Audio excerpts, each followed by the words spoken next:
entre 1846 y 1903 hubo como 20 intervenciones, la gran mayoría de ellas solicitadas por el gobierno de Colombia, por cierto. Entonces, después de 1903, Colombia se queja de que Estados Unidos intervino para que Panamá escindiera, para que quienes pusieron a Panamá en la esfera de influencia de Estados Unidos, quienes crearon esa zona de influencia, quienes crearon ese protectorado.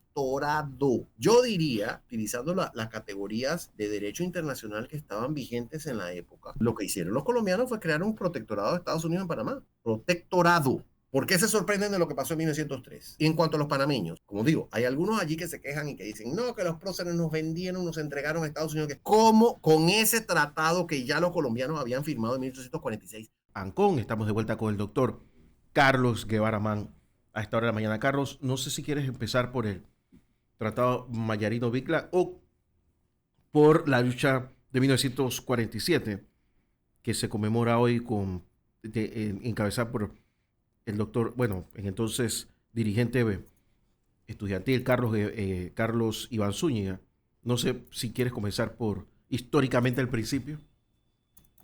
Yo creo que sería lo conveniente remontarnos al inicio, o sea, al evento que ocurrió primero, que fue la firma del, del Tratado de Amistad, Paz, Comercio y Navegación entre Que lo Estados habías Unidos y Argentina. referenciado la semana pasada, ahí tangencialmente con... Sí, exactamente en la columna sobre la California, porque fue uno de los sucesos de política exterior que se dieron durante la presidencia de James Polk en Estados Unidos, el presidente más expansionista y guerrerista que ha tenido Estados Unidos, y las personas no lo recuerdan. El Trump de la época. Bueno, y ¿sabe qué era? Yo estuve, porque mira, eso que acabas de decir, a mí me llamó la atención. Digo, este hombre tan expansionista, pero sobre criterios del destino manifiesto y por supuesto, de superioridad cultural, racial, moral, intelectual y demás de Estados Unidos. Esos eran los criterios que mantenía él, que promovía y que utilizaba como elementos de campaña. Digo, pero este tipo, ¿qué clase de de individuo sería? Y resulta que era, primero que todo era abogado, o sea, que era un tipo estudiado, un tipo que conocía el derecho, un abogado que tenía fama de ser serio, de practicar su profesión con seriedad y con profesionalismo, y además de eso, un tipo muy religioso, ¿ves?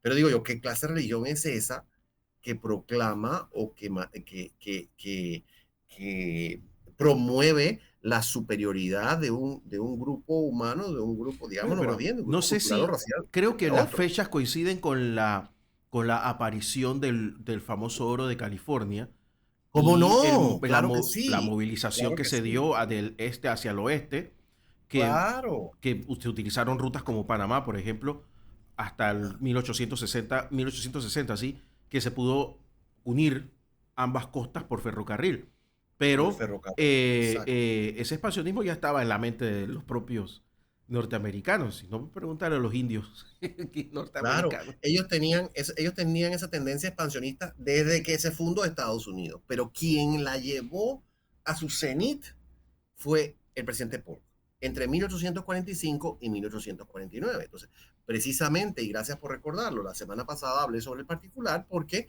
era el mes de diciembre y 175 años antes, este mes de diciembre, hubo eventos importantes. En primer lugar, Estados Unidos impone a México un tratado de paz en 1848, eh, mediante el cual México, que acababa de perder la guerra con Estados Unidos, la guerra promovida por el presidente Paul, porque él indujo esa guerra, y se quedó con la mitad del territorio de México.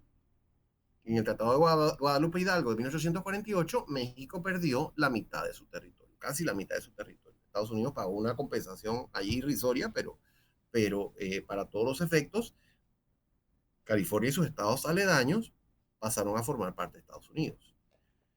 Poco tiempo después, mira como te digo, cosas del destino. Poco tiempo después, wow, se descubre oro en California y entonces comienza la fiebre del oro. El mensaje que el presidente Polk envía al Congreso, presenta al Congreso el 5 de diciembre de 1848, por eso fue que escribí de eso la semana pasada, porque era la fecha.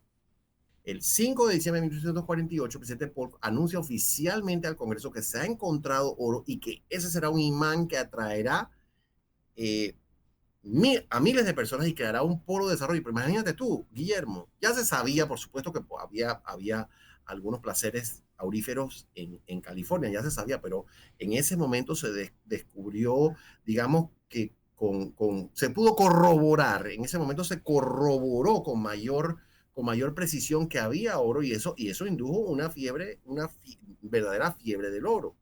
Y muchos de esos pasajeros pasaron por Panamá. Y 175 años atrás, este diciembre, los primeros pasajeros de la fiebre de oro del periodo de la California pasaron por Panamá en diciembre de 1848. Así que por eso escribí sobre ese tema en aquel momento. Y en 1848, también 175 años atrás, Estados Unidos, el Senado estadounidense, aprobó el Tratado de Amistad, Paz, Comercio y Navegación entre Estados Unidos y la Nueva Granada.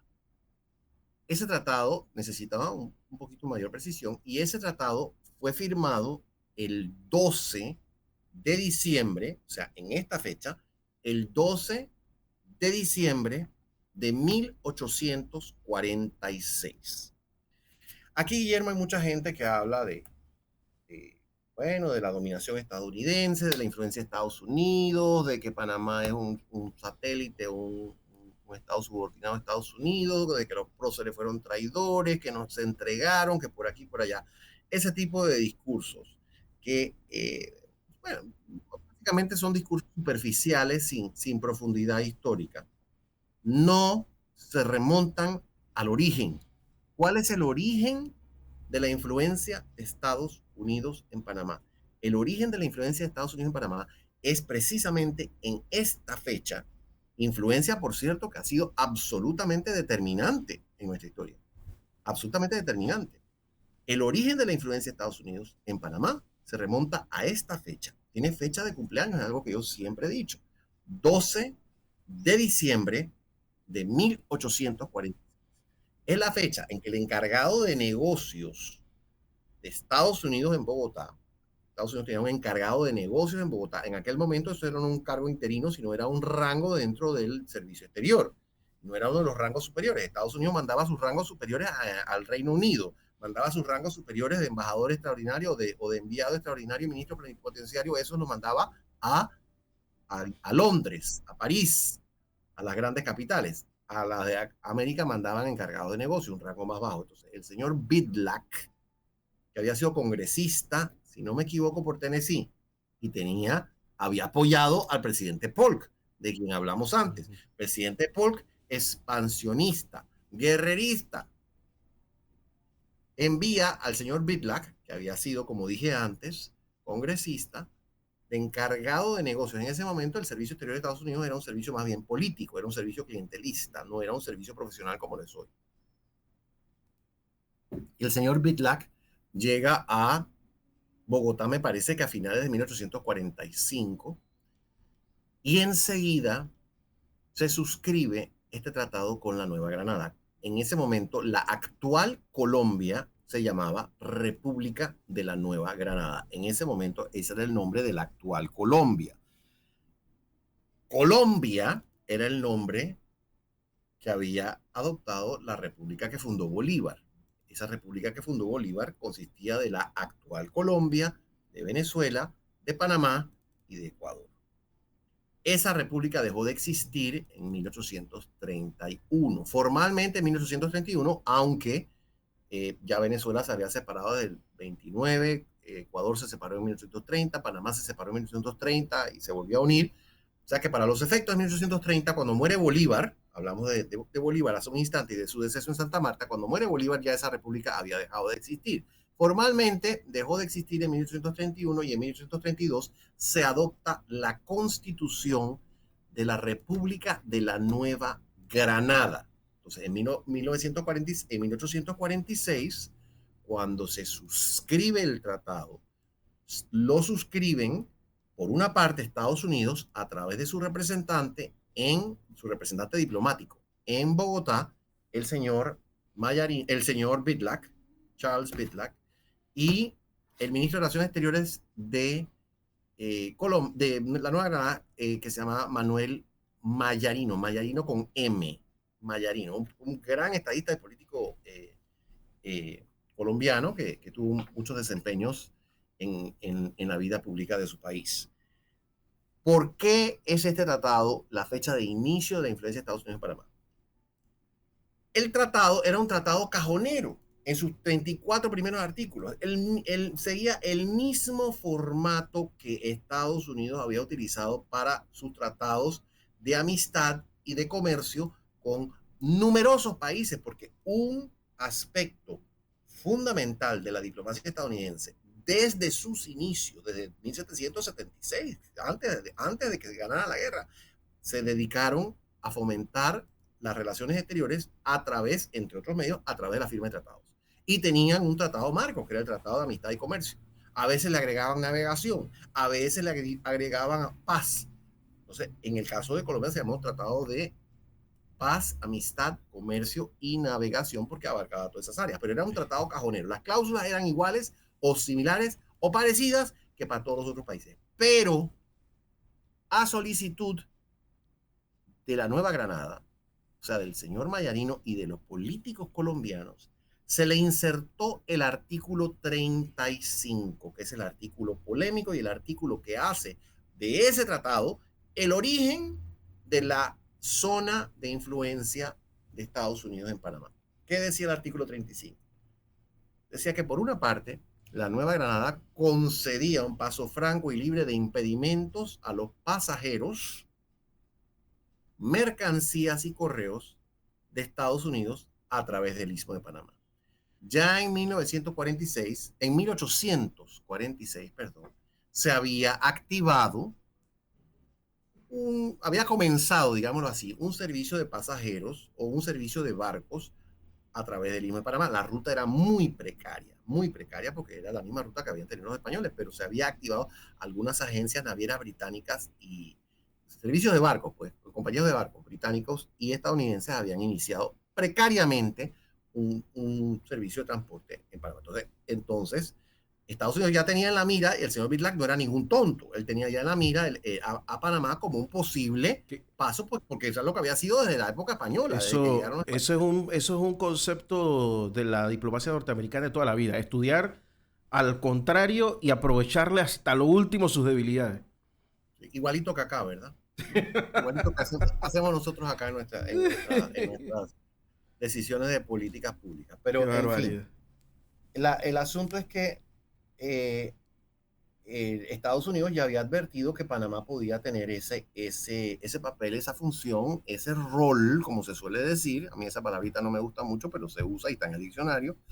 Y esa fue una concesión que se hizo. Colombia concede, pues, a Estados Unidos ese trato. Hoy podríamos decir que el trato de nación más favorecida es el trato que se utiliza hoy en las negociaciones comerciales. En aquel momento era paso franco, expedito y sin obstáculos para los ciudadanos, correos y mercancías estadounidenses a través del Istmo de Panamá, que no iban a ponerle tasas especiales, porque en aquel momento eso se estilaba. Si a alguien era extranjero se le cobraba más o se le ponían requisitos adicionales que si era nacional. Entonces, Colombia accedió a eso. Entonces, imagínate tú, en contraprestación, imagínate esto si no fue algo digno de análisis.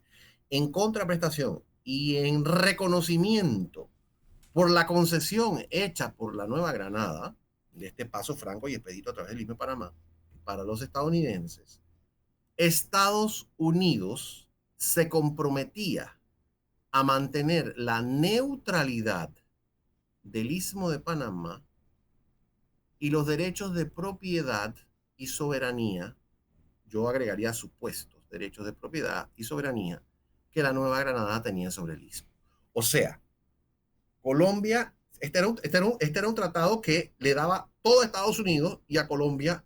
Colombia renunciaba hasta prácticamente a su soberanía, porque si tú tienes que buscar a otro que te defienda tu soberanía, eso quiere decir que tú no la tienes, ¿sí o no? Correcto. ¿Ves? Entonces, y aquello de que Estados Unidos garantizaba la neutralidad, ¿qué significaba? Significaba que si esa neutralidad a criterio estadounidense se veía comprometida, Estados Unidos desembarcaba sus tropas en Panamá, que fue lo que sucedió durante más de 20 ocasiones en el siglo XIX, nada más. Entre 1846 y 1903 hubo como 20 intervenciones, la gran mayoría de ellas solicitadas por el gobierno de Colombia, por cierto. Entonces, después de 1903, Colombia se queja de que Estados Unidos intervino para que Panamá se escindiera, pero ¿quiénes pusieron a Panamá en la esfera de influencia de Estados Unidos? ¿Quiénes crearon esa zona de influencia? ¿Quiénes crearon ese protectorado? Yo diría que utilizando las categorías de derecho internacional que estaban vigentes en la época, lo que hicieron los colombianos fue crear un protectorado de Estados Unidos en Panamá. Protectorado. Entonces, ¿por qué se sorprenden de lo que pasó en 1903? Y en cuanto a los panameños, como digo, hay algunos allí que se quejan y que dicen, no, que los próceres nos vendieron, nos entregaron a Estados Unidos. ¿Cómo con ese tratado que ya los colombianos habían firmado en 1846, cómo íbamos los panameños a independizarnos de Estados Unidos si no teníamos a Estados Unidos de nuestro lado? Si no hubiéramos tenido Estados Unidos de nuestro lado, entonces Estados Unidos hubiera intervenido a favor de Colombia para trancar la separación de Panamá. Así que no había manera. O sea, estábamos nosotros condenados a quedarnos con Colombia, que en ese momento nos tenía totalmente postergados, abandonados. Era un sistema corrupto, un régimen represivo, el que imperaba acá en Panamá, que además trancaba las posibilidades de desarrollo porque había rechazado el Tratado del Canal de 1903. Así que, ¿cómo iba a Panamá? ¿Cómo iba a salirse de ese atolladero Panamá si no era con el concurso de Estados Unidos? No había otra manera de hacerlo. Esa es una realidad geopolítica. Y el que no se remonta a los orígenes de esta situación, que los encontramos precisamente, Guillermo, en esta fecha, 12 de diciembre de 1846, cuando se firma el tratado Mayarino-Bitlac en Bogotá, el que no se remonta a ese hecho histórico, entonces no puede comprender adecuadamente la historia de Panamá y ni la evolución política de este país durante los últimos 175 años.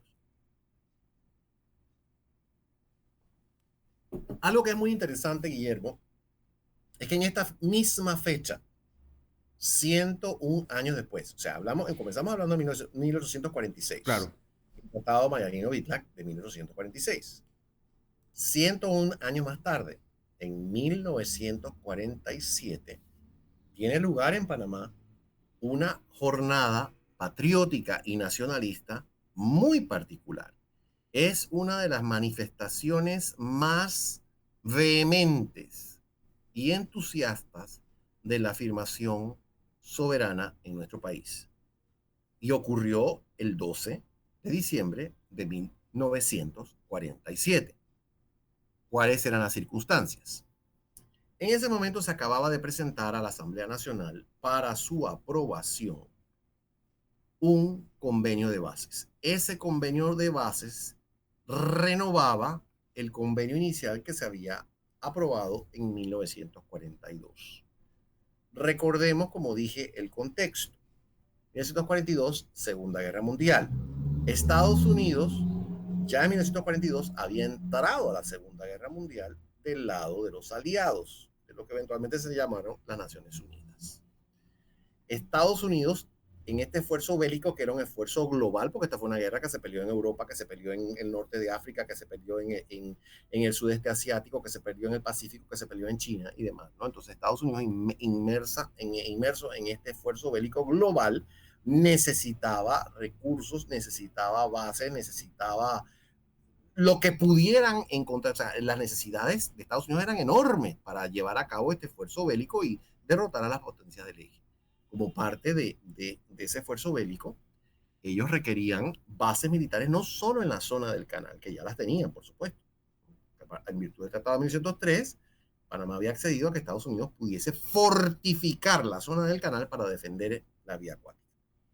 Pero ellos juzgaron es más, antes de la Segunda Guerra Mundial ya habían considerado que necesitaban bases fuera de la zona del canal, y así se había establecido la base de Río Hato, la base aérea de Río Hato, que se estableció a finales de los años 30. La pista actual de Río Hato que vemos tuvo su origen como una base aérea de Estados Unidos a finales de los años 30. Entonces, durante la Segunda Guerra Mundial, Estados Unidos todavía no había entrado a la guerra. Y estaba el presidente de Panamá, Rodolfo Arias, y fueron a solicitarle al doctor Arias que diera unas bases y las querían por 999. ¿Tú te imaginas eso? 999 años, querían el arriendo por 999. El doctor Arias dijo no, entonces lo tumbaron. Y vino un gobierno de facto, que de eso también hemos hablado, porque era un gobierno, un gobierno de facto es una manera bonita de decir una dictadura. Era una dictadura, no era militar, pero era civil. Era una dictadura dirigida por un civil.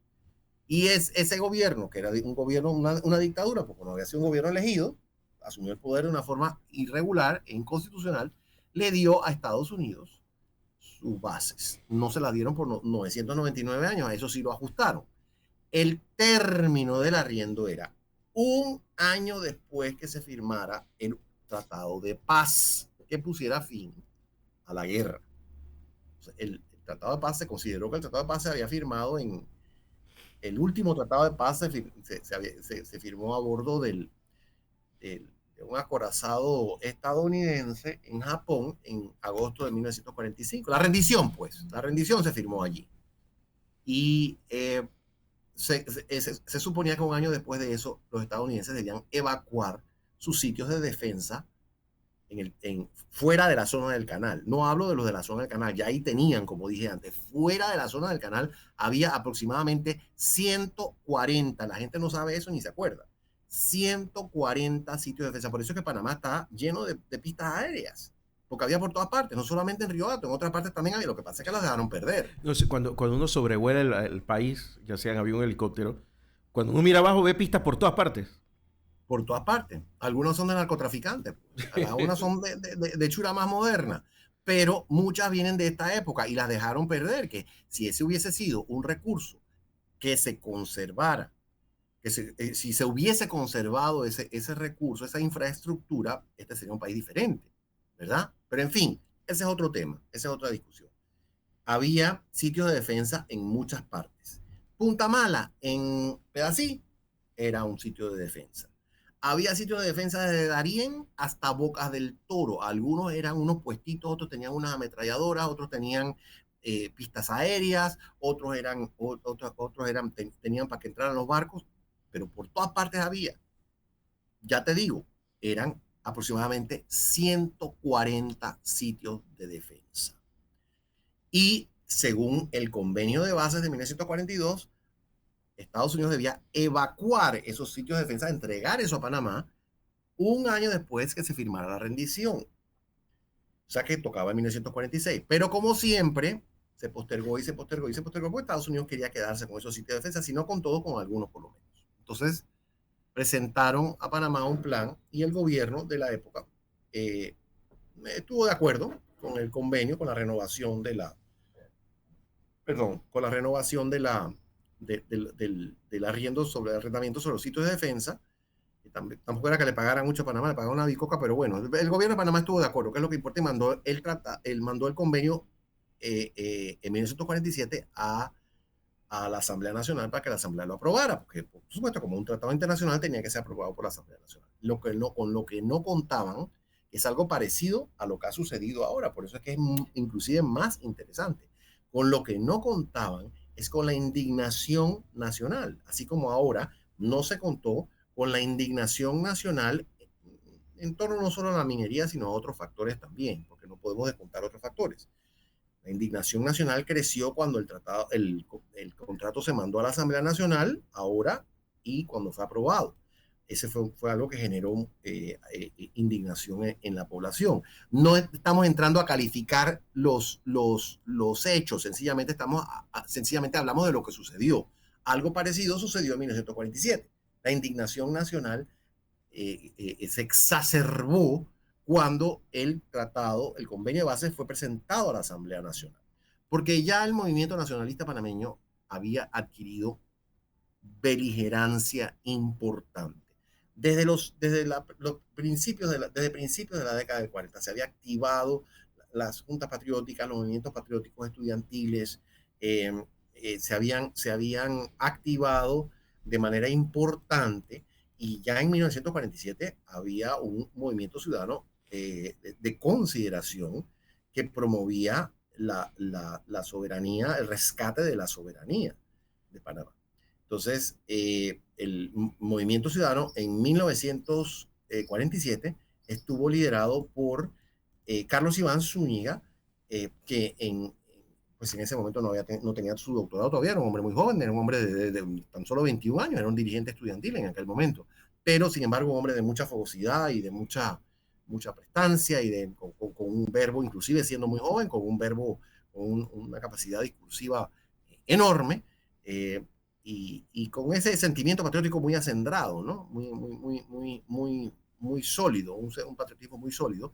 Y a la cabeza de este movimiento, el doctor Carlos Iván Zúñiga y los patriotas panameños llevaron a cabo una marcha que según los informes de la época se considera sin precedentes, una marcha sin precedentes como las marchas que ha habido, manifestaciones y protestas que ha habido recientemente en Panamá. En aquel momento se consideró que esa había sido una protesta sin precedentes que marchó hasta la Asamblea Nacional. En aquel momento la Asamblea Nacional estaba localizada, la sede de la Asamblea Nacional estaba localizada, en la Plaza de Francia, en un edificio neoclásico que hoy es el Ministerio de Cultura.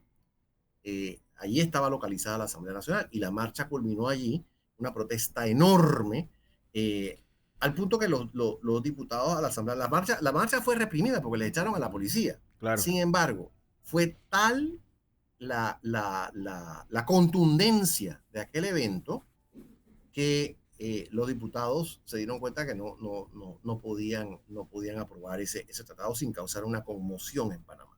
Así que la Asamblea Nacional, por unanimidad, unos días más tarde, rechazó, me parece que fue el 22, unos 10 días más tarde, por unanimidad, la Asamblea Nacional rechazó el convenio de bases que se llamó Convenio Villot-Sáenz, y como consecuencia de ese rechazo, Estados Unidos se vio obligado a retirarse de los sitios de defensa que ocupaban por todo Panamá.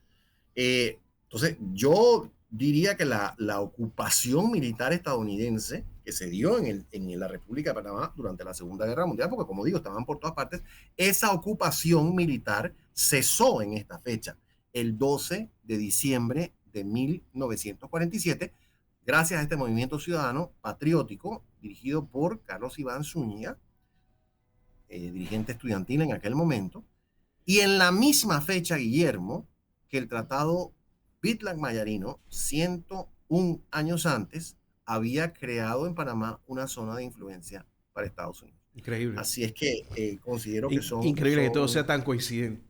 Y reflexiones históricas que son importantes e interesantes y que quería comentar en esta fecha. Doctor Carlos Guevara Mann, muchísimas gracias por estar con nosotros. Carlos Guevara Mann. Carlos, bienvenido, buen día. Espero que estés muy bien. Muy buenos días, Guillermo. Muy buenos días, saludos. Saludos esta mañana del 12 de diciembre de 2023, día de Nuestra Señora de Guadalupe, en la tradición católica. Nuestra Señora de Guadalupe, la patrona de México, que es muy reverenciada no solo en México, sino en muchas otras partes, incluyendo Panamá. Así mismo es, bastante. Los que hemos tenido la oportunidad de ir a la Basílica allá en México, es un día que es una explanada enorme que se llena. Imagínate la calle 50 llena de gente caminando, y que al final de la calle 50 entonces está todo ese complejo, ¿no? Porque son varias iglesias.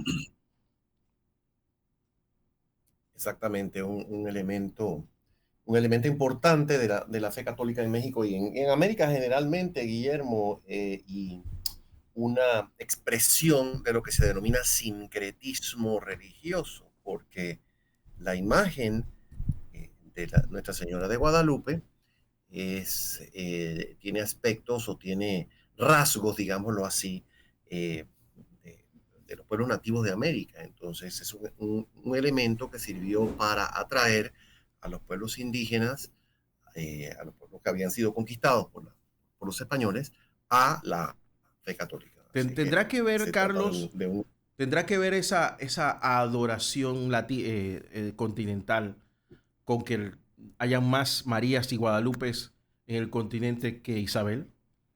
Sabes que en España es al revés, ¿no? Podría ser, podría ser, es algo interesante, hay una observación bastante pertinente, no se trataría en el caso de un santo, no, para ceñirse uno pues a la, a la teología católica no sería en el caso de los santos ni siquiera de la Santísima Virgen una adoración, porque la adoración solo corresponde a Dios. Sería una veneración en el caso de los Claro, santos o una reverencia, un reconocimiento que se les hace a los santos correcto. como personas ejemplares, incluyendo a la Santísima Virgen.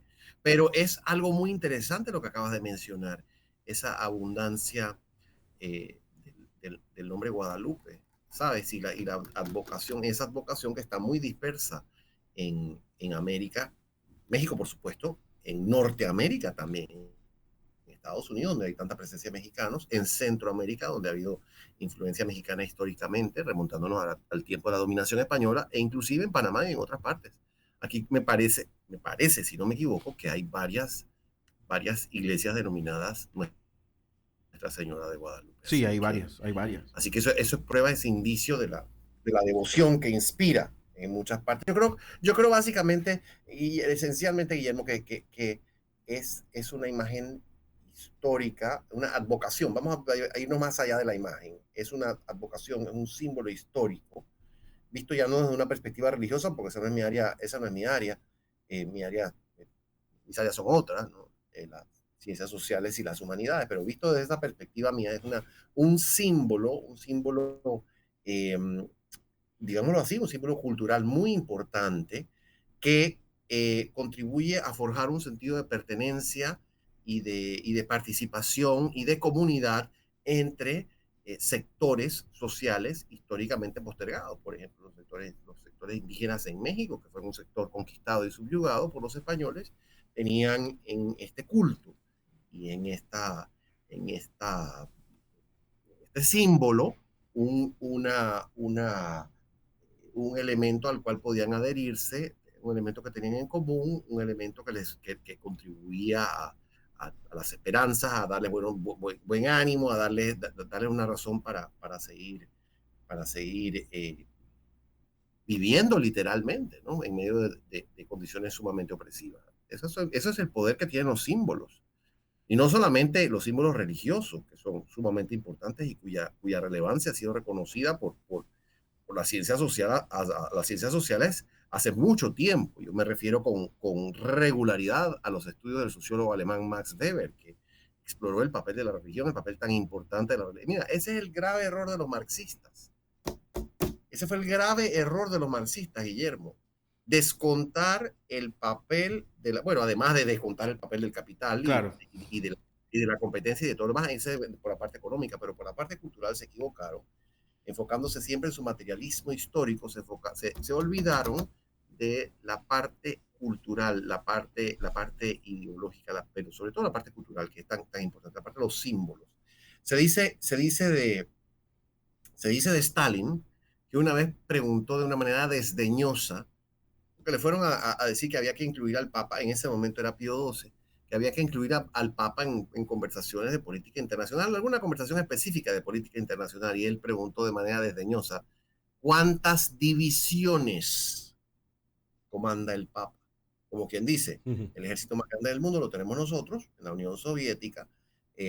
Bueno, Estados Unidos, por supuesto, tiene el ejército más poderoso, otros países tienen grandes ejércitos también, pero el Papa ninguno. Entonces, ¿cuántas legiones comanda el Papa? Bueno, eventualmente la Unión Soviética se derrumbó. La Unión Pero Soviética no está ahí, sí, ahí sigue el Vaticano. así es, así es, así es, con todos sus errores Ah, y sí, con todos no, los problemas. pero ahí está. Ahí está, ¿ves? Entonces, eso es, a ver, esto no es un comentario para promover, No, es que es la verdad. para, es una observación sociológica como la hizo Weber, Es la verdad. ¿ves? ¿Quién está? Entonces, ese papel de la religión es muy fundamental y muy Ahora importante. hay un nuevo tipo de comunismo, pero no tiene nada que ver con el estalinismo marxista. Incluso los chinos aprendieron que sin el capital, esa utopía de ellos no va para ningún lado y ahí conviven, ¿no? El país más capitalista del mundo, la República Popular de China, donde adoran el dinero sobre todas las cosas, ¿no? y eso lo promueve el propio Partido Comunista. Exactamente. Oye, Carlos, este mes hay un evento de la Sociedad Bolívar. Tenemos, a pesar de que todavía no he mandado mi carta, que tengo que hacerlo, o sea, de hecho voy a ver si se las entrego ese día. Eh, Mira, te prometo, vamos a hacer un 17 paréntesis. domingo. Si lleva la carta, vamos a hacer un paréntesis en la sesión para recibirla. En serio. ¿Ah? No, En hazme público. caso que la voy a llevar con todo el paquete Bueno, entero. No, no, no, yo soy bueno. un hombre de palabra. Lo que pasa es que yo lo iba a hacer, pero vino la revolución nacionalista, ¿cómo es que se llama? Ecológica y me paró todo. Pero, Sí. Y eh, también y también debo decir que nosotros tuvimos que suspender en dos sí, ocasiones, no pudimos llevar a cabo las sesiones de octubre que estaban muy planificadas, estaban muy cuidadosamente programadas y organizadas. Teníamos de expositores en primera instancia a don Eduardo Quirós y en segunda sí, fue instancia una a don lástima, Juan la Carlos verdad. Navarro. Ojalá se pueda Sí, reprogramar lo de Eduardo, que la verdad es que es un tipo muy leído y muy culto también. Pero este 17, domingo 17, es uno de los días más importantes que celebra la Sociedad Bolivariana en Panamá. claro que sí, definitivamente. Es el deceso del libertador Simón Bolívar. El 17 de diciembre de 1830, Bolívar falleció en la hacienda de San Pedro Alejandrino. En aquel momento quedaba en las afueras de Santa Marta, Colombia. Santa Marta es la primera ciudad colombiana, fundada en 1525, la ciudad más antigua de Colombia, fundada en 1525, por el mismo individuo que para los europeos descubrió, entre comillas, el istmo de Panamá, Rodrigo de Bastida, que exploró Panamá primero y años después fundó Santa Marta. O sea, a las afueras de Santa Marta, en la finca del señor Joaquín de Mier, tenía un nombre muy curioso, era un hacendado español, un propietario español de la zona, tenía una hacienda a las afueras de Santa Marta y ahí le ofreció su hospitalidad al libertador Simón Bolívar, que como es evidente no tenía ni casa, y ahí fue a morir Bolívar. Ahí estuvo varios días. Llegó el 1 de diciembre y falleció el 17. Entonces fueron un poquito más de 2 semanas que agonizó literalmente en la hacienda de San Pedro Alejandrino. Allí tuvo el cuidado de su personal más allegado, un sobrino, su mayordomo muy leal,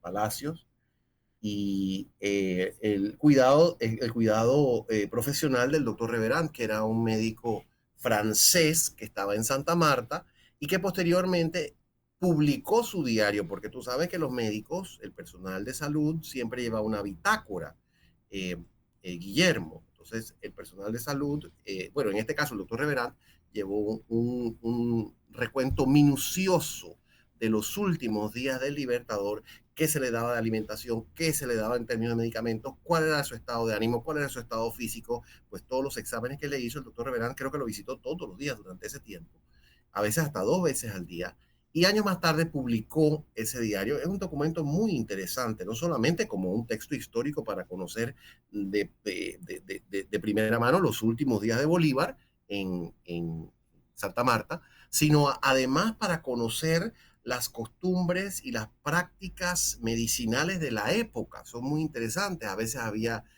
prescripciones como, a veces el doctor Hernández decía, le prescribí 2 copas de vino de Oporto, una cosa así, o le prescribí un caldo de tal o cual otra cosa, porque por supuesto que las prácticas médicas en aquel momento eran muy distintas a las que son hoy. No había los fármacos sintéticos, no había toda esa clase de medicamentos que tenemos hoy. En muchas ocasiones alargan la vida, otras veces dañan otras cosas, pero en fin, es un documento histórico muy interesante y a ese documento histórico se le añadió una publicación. La publicación fue en 1866, 36 años después que muere Bolívar, y a la publicación se le agrega algunos datos históricos concernientes al sepelio del Libertador y eventualmente a su traslado a Caracas. Así que este será el evento que conmemoraremos el domingo 17 de diciembre a partir de las 9 de la mañana en la Plaza Bolívar. Tenemos ahí un acto protocolar en la plaza y después pasamos a la sesión solemne en el Salón Bolívar. El orador de la sesión solemne es el doctor Andreas Feldman, catedrático de Ciencias Políticas de la Universidad de Illinois en Chicago, quien disertará sobre De lujo. el problema de la migración a la luz o analizado desde el prisma de la doctrina bolivariana, de la tradición bolivariana, ¿no? Utilizará la tradición bolivariana, entre ellas las ideas de Bolívar y el Tratado de 1826 firmado en Panamá para analizar el problema actual de la migración, migración irregular a través del Darién. Así que esa es nuestra programación y por supuesto bueno, tú doy por sentado que doy por hecho que vas a asistir. Ahí estaré tempranito. Es que el año pasado me confié porque era sábado y llegué justo cuando iban a tocar. Bueno, logré agarrar las fotos, pero llegué justito. Bueno, así que esta vez no. Y ojo, hay que decirle a la gente que cuando vaya tenga cuidado porque normalmente aquí se inventa para 4 gatos que toda la avenida Balboa y no sé cuánto más lo convierten en ciclovía. Sí. Así que hay que ir con cuidado y hay que ir quizás por el otro lado porque aquí tienen esa extraña situación, ¿no? Pero bueno. Sí, hay que hacerlo. Cosas que pasan. Carlos, vamos a la pausa. Vamos a la pausa, claro que sí. Y regresamos con temas interesantes hoy. El doctor Carlos Guevara Man está con nosotros en Sillón de Ancón, aquí en la mañana Ancón. Nosotros a esta hora de la mañana y bueno, nos vemos el domingo en el evento de la Sociedad Bolivariana. Sin falta, porque vamos a tomar asistencia, así que sin falta y esperamos la carta también. Eso es importante, ahí estará. Carlos, gracias, un abrazo. Muchísimas gracias, Guillermo. Era el doctor Carlos Guevara Man, buenos días, que nos honra todos los martes a esta hora con nosotros en la mañana Ancón. Vamos a la pausa y regresamos.